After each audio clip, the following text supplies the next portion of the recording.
नमस्कार बच्चों, मैं कनकलता झा आज आप सबके लिए जो पाठ लेकर उपस्थित हुई हूँ वो पाठ है नदी। कवि श्याम नारायण पांडे के द्वारा रचित नदी कविता आज हम पढ़ेंगे। नदी कविता पढ़ने से पहले हम श्याम नारायण पांडे के जीवन से थोड़ा परिचित हो लेते हैं। श्याम नारायण पांडे का जन्म सन 1907 में उत्तर प्रदेश के आजमगढ़ के डुमराव गांव में हुआ था। इनकी रचनाओं में वीर रस की प्रधानता है। इन्होंने 4 महाकाव्यों की रचना की, जिनमें हल्दी घाटी और जौहर विशेष रूप से चर्चित रहे। हल्दी घाटी के लिए इन्हें देव पुरस्कार प्राप्त हुआ। सन 1991 में इनकी मृत्यु हो गई। श्याम नारायण पांडे ने ऐसे विषयों को चुना है अपनी काव्य रचना के लिए जिसमें मनुष्य के अंदर उत्साह और प्रेरणा साथ साथ संचार करती हो।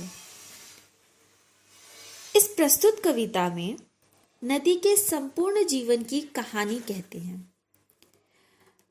पर्वत चट्टानों से लड़ती हुई नदी अपने किनारे बसे शहरों गांवों को जीवन देती है, देश की उन्नति का मार्ग प्रशस्त करती है, माँ की तरह दुलारती है और रौद्र रूप दिखाकर डराती भी है। इस प्रकार अपने लक्ष्य को की प्रतीक्षा में बहती हुई अंत में सागर में मिल जाती है। हम नदी से बहुत कुछ सीख सकते हैं।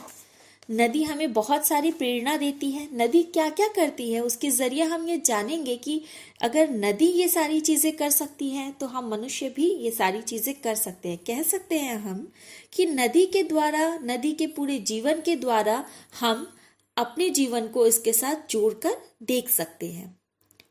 आइए पढ़ते हैं कविता नदी। क्षण भर रुककर विश्राम करो, क्यों नदी निरंतर बहती हो।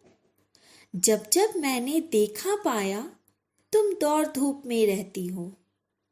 कवि कहते हैं कि नदी तुम थोड़ी देर रुककर विश्राम नहीं कर सकती। तुम्हें कभी मैंने आराम करते हुए, विश्राम करते हुए नहीं देखा। तुम क्यों हमेशा ही बहती रहती हो। जब जब मैंने देखा पाया, तुम दौड़ धूप में रहती हो। जब भी मैंने देखा तुम्हें, तभी मैंने देखा हमेशा तुम दौड़ धूप करती हो, हमेशा तुम बहती रहती हो, हमेशा तुम परिश्रम करती हो। क्या तुम कभी आराम नहीं कर सकती। लहरों पर लहर उठाती हो, तटबंधों से टकराती हो। संघर्ष स्रोत है जीवन का, तुम हंस हंस कर बतलाती हो। लहरों पर लहर उठाती हो। नदी में बहती हुई नदी में जब तेज धाराएं आती है तो लहर पे लहर उठती है उन नदियों में। तटबंधों से टकराती हो, नदी के किनारों से, नदी की सीमाओं से टकराती हो तुम। संघर्ष स्रोत है जीवन का। संघर्ष ही जीवन का स्रोत है, माध्यम है, जरिया है। हम संघर्ष के द्वारा ही जीवन में आगे बढ़ सकते हैं। ये नदी तुम हंस हंस कर हमें बतलाती हो। कभी तुम चट्टानों से टकराती हो, कभी नदी के किनारों से टकराती हो और अपने जीवन में हो रहे संघर्ष को दर्शाती हो और हमें यह बताती हो कि किस तरह से हमें अपने जीवन में भी संघर्ष करते हुए आगे बढ़ना चाहिए।